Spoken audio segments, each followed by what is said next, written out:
Shalom, perkenalkan nama saya Christine Eunika Sedat, semester 1, Prodi Pendidikan Agama Kristen, mata kuliah Intisari Alkitab.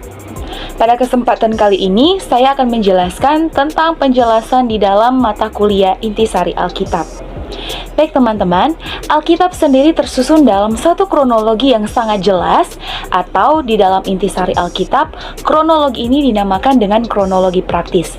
Sehingga dengan ukuran Alkitab yang sangat tebal, dengan jumlah kata yang banyak, yaitu 7.500 kata, memiliki lebih dari 1.200 pasal, 30.000 ayat, serta memiliki versi dan juga terjemahan yang tidak terhitung lagi banyaknya. Dengan segala kerumitan Alkitab yang ada dan sulitnya untuk menceritakan Alkitab dalam waktu yang singkat, kita akan sangat dibantu dengan adanya kronologi praktis dalam Intisari Alkitab. Sehingga cerita singkat yang sangat jelas dalam Intisari Alkitab pastinya akan memudahkan kita untuk menjelaskan isi Alkitab secara singkat serta memahami isi Alkitab yang rumit. Nah, Intisari Alkitab sendiri memiliki bagian-bagian dalam menguraikan kisah yang ada di dalam Alkitab. Bagian-bagian itu adalah irisan Alkitab, panggung Alkitab, dan C7SY yang menceritakan cerita-cerita di dalam Alkitab secara rapi, teratur, dan tentunya secara singkat. Kita mulai pada bagian yang pertama. Pada bagian yang pertama adalah irisan Alkitab. Alkitab memiliki dua bagian besar, yaitu Perjanjian Lama dan Perjanjian Baru. Irisan Alkitab sendiri memiliki 8 bagian atau irisan. Dari 8 bagian irisan itu dibagi lagi menjadi dua bagian. 4 bagian irisan untuk Perjanjian Lama dan 4 bagian irisan untuk Perjanjian Baru. Sehingga Perjanjian Lama maupun Perjanjian Baru memiliki keterikatan atau cerita yang sambung menyambung satu sama lain. 8 bagian irisan Alkitab itu adalah Taurat, sejarah, puisi, kitab nabi-nabi, Injil, kisah para rasul, surat-surat, dan yang terakhir adalah wahyu. Nah, hubungan satu sama lain antara kitab-kitab ini yang pertama, kitab Taurat dan Injil yang berisi nilai sejarah dan kejatuhan. Kedua, kitab sejarah dan kitab kisah para rasul yang menunjukkan perkembangan dari budaya. Ada juga kitab puisi dan surat-surat yang menghasilkan tulisan-tulisan. Kemudian kitab nabi-nabi dan wahyu, hubungan yang meninggalkan dua bagian unik dari Alkitab. Nah, Alkitab juga disusun selama 1.600 tahun. Perjanjian Lama ditulis 1.500 tahun, sedangkan Perjanjian Baru sendiri kurang lebih 100 tahun. Alkitab juga ditulis oleh 40 penulis yang memiliki latar belakang yang berbeda-beda dan tentunya pendidikan yang berbeda-beda pula. Namun, 40 penulis mampu menulis bagian-bagian dalam Alkitab yang memiliki hubungan satu sama lain, sehingga mereka menuliskan tentang tema yang sama, yaitu kemuliaan Allah. Dan dalam Microsoft irisan Alkitab yang menceritakan janji Allah kepada Abraham yang terdapat pada Kejadian 12, dalam pasal ini memuat janji Allah kepada Abraham, dan benang inilah yang menjadi sentral atau benang merah antara Perjanjian Lama dan juga Perjanjian Baru. Kita masuk pada bagian yang kedua, yaitu panggung Alkitab. Di dalam panggung Alkitab, kita dapat mengetahui tempat-tempat yang pernah dilewati oleh Abraham dalam perjalanannya menuju tanah yang dijanjikan Allah kepadanya. Dimulai dari Ur Kasdim, kemudian singgah ke Babilonia, sempat juga menetap di Haran, dan pada akhirnya tiba di tanah Kanaan. Kemudian Allah kembali membuat bangsa Israel kembali ke tempat yang sama dengan perjalanan yang panjang menuju tanah Kanaan selama 40 tahun. Dimulai dari Mesir yang dipimpin oleh Musa, melewati Laut Teberau, kemudian melewati Gunung Sinai, Kades Barnea, Gunung Nebo, dan kemudian tiba di tanah Kanaan. serta terdapat 6 kumpulan air, yaitu Sungai Efrat, Laut Mati, Laut Merah, Teluk Persia, Danau Galilea, Laut Tiberias, dan juga Laut Mediterania. Baiklah, kita akan masuk kepada penjelasan C7SY. Kemudian ada C7SY yang diawali dengan C, yaitu ciptaan. Masa ciptaan terdapat dalam Kitab Kejadian 1 pasal 1. Nah, terdapat 2 kalimat pada mulanya. 2 kalimat inilah yang membuka awal mula sejarah penciptaan di bumi. Seluruh cerita kejadian jagat raya serta planet bumi ini sampai pada peradaban yang pertama dapat kita tahu dalam Kitab Kejadian pasal 1 sampai pasal yang ke-11. Kemudian ada hal-hal pertama yang terjadi dalam cerita ciptaan ini. Yang pertama adalah pria dan wanita pertama, yaitu Adam dan Hawa. Ada juga dosa pertama tentang kejatuhan Adam dan Hawa saat memakan buah pohon kehidupan yang dilarang oleh Allah untuk dimakan. Ada juga keluarga pertama, yaitu Adam dan Hawa yang memiliki anak dan menjadi keluarga pertama di bumi. Ada juga kisah tentang pembunuhan pertama, yaitu Kain yang membunuh Habel karena kecemburuannya pada Habel dan persembahannya yang diindahkan oleh Allah.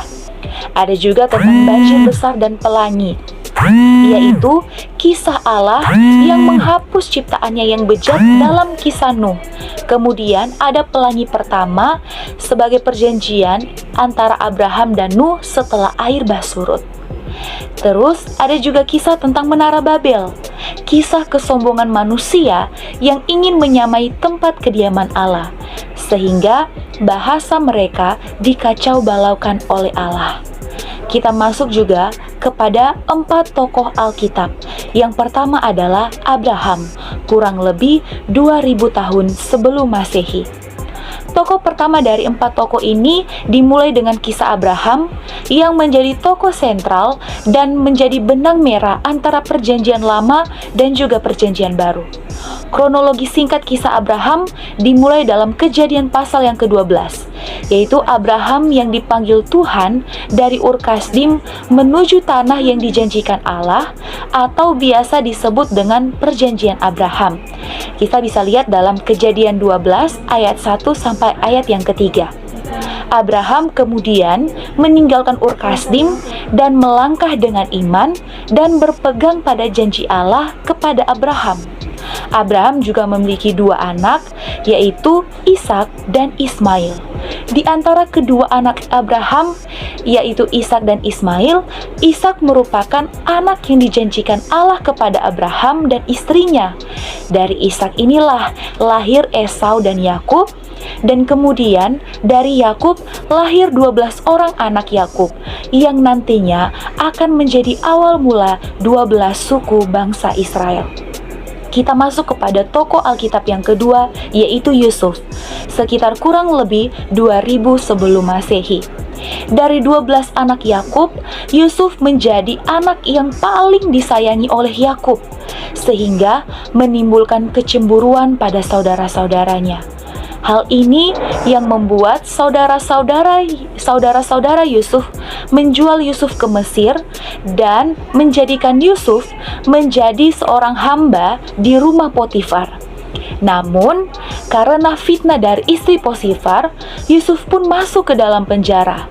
Singkat ceritanya, meskipun berada di dalam penjara, penyertaan Tuhan tetap ada pada Yusuf, sehingga pada saat dia menafsirkan mimpi dari Firaun atas saran yang diberikan oleh juru minum, membuat Yusuf diangkat menjadi perdana menteri dan menjadi orang berkuasa kedua setelah Firaun. Yusuf sendiri membawa ayahnya, saudara-saudaranya, dan seluruh keluarganya untuk menetap di Mesir sampai pada hari kematiannya, yang membuat bangsa Israel bertahan di Mesir dan diperbudak di Mesir selama 430 tahun. Kemudian ada Musa yang kurang lebih 1500 tahun sebelum Masehi. Setelah bangsa Israel diperbudak di Mesir, Allah mengutus Musa untuk memimpin bangsa Israel keluar dari tanah Mesir dan menuju tanah perjanjian, yaitu tanah Kanaan. Lamanya perjalanan bangsa Israel yaitu selama 40 tahun di padang gurun.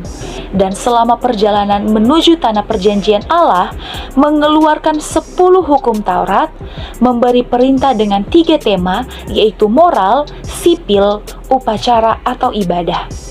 Namun, dalam perjalanannya, Allah tidak mengizinkan Musa masuk tanah perjanjian karena pelanggaran yang dilakukan oleh Musa, sehingga Musa memberikan tongkat estafet kepemimpinannya kepada Yosua, yaitu abdi Musa, untuk melanjutkan dan memimpin bangsa Israel menuju tanah Kanaan. Tokoh yang terakhir yaitu Yosua, sekitar kurang lebih 1500 sebelum Masehi. Yosua yang menggantikan Musa untuk memimpin bangsa Israel menuju tanah Kanaan. Dan Yosua lah yang memimpin bangsa Israel sampai ke tanah Kanaan. Dan setelah Yosua mati, tidak ada lagi pemimpin yang menggantikan Yosua yang memimpin bangsa Israel di tanah Kanaan. Baiklah, kita akan masuk kepada anarki. Setelah Yosua mati, bangsa Israel sama sekali tidak ada yang memimpin.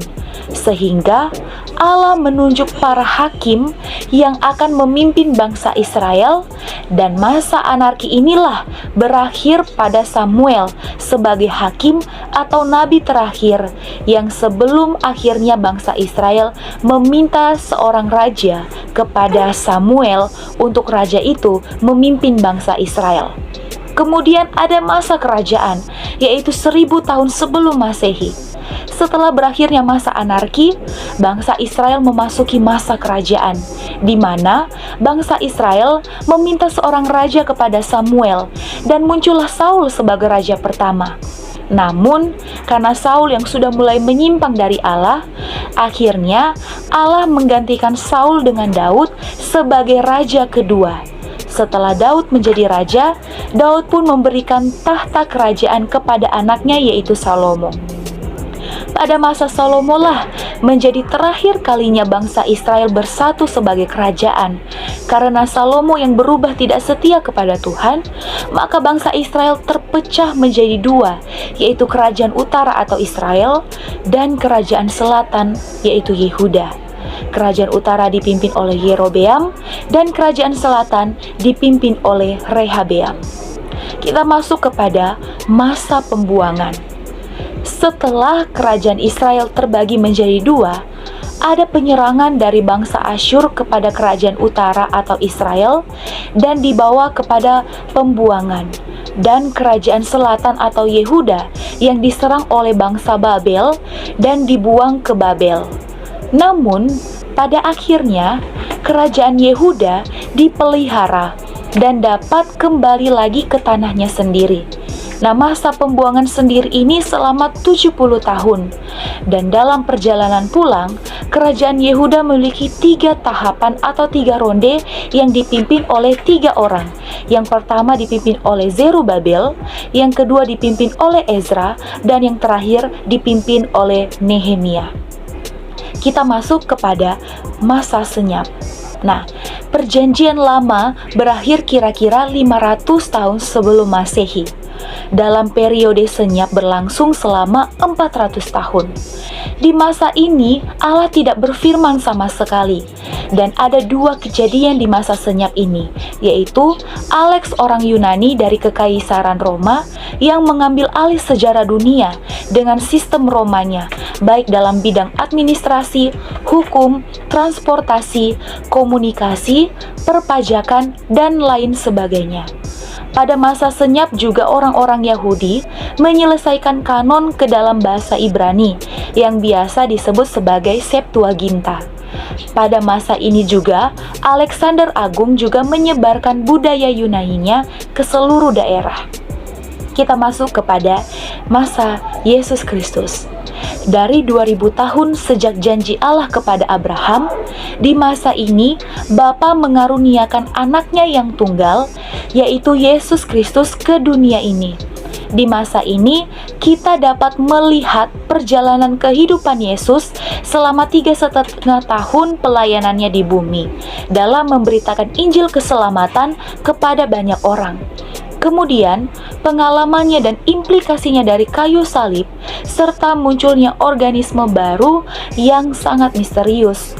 Untuk mengetahui hidup Yesus selama di bumi, tentunya dimulai dari kelahiran Yesus, kemudian pelayanan Yesus bersama dengan murid-muridnya, kemudian kematian Yesus di kayu salib, serta kebangkitan dan kenaikan Yesus ke surga. Tepat setelah kenaikan Yesus, masuklah para rasul-rasul yang menyebarkan Injil dan sejarah gereja mula-mula yang juga dapat dilihat dari bagian surat-surat kiriman yang ada di dalam Alkitab. Surat-surat ini sendiri adalah tulisan dari para rasul yang membahas isu-isu dari gereja mula-mula. Kemudian kita memasuki bagian akhir, yaitu Wahyu, yang memberikan kita pandangan singkat misteri tentang kedatangan Tuhan kedua kalinya, dan juga kemegahan kekekalan masa depan yang kekal. Baiklah, kesimpulan dari intisari Alkitab, banyak hal yang membuat saya secara pribadi merasa kagum akan kebenaran-kebenaran yang ada di dalam Alkitab. Kemudian memudahkan saya secara pribadi untuk memahami dan mengerti Alkitab secara menyeluruh dengan singkat, sehingga orang lain yang memahami Alkitab dengan bantuan dari intisari Alkitab ini dapat percaya pada Alkitab beserta dengan iman, beserta dengan isinya didasari dengan iman. Demikianlah penjelasan tentang materi intisari.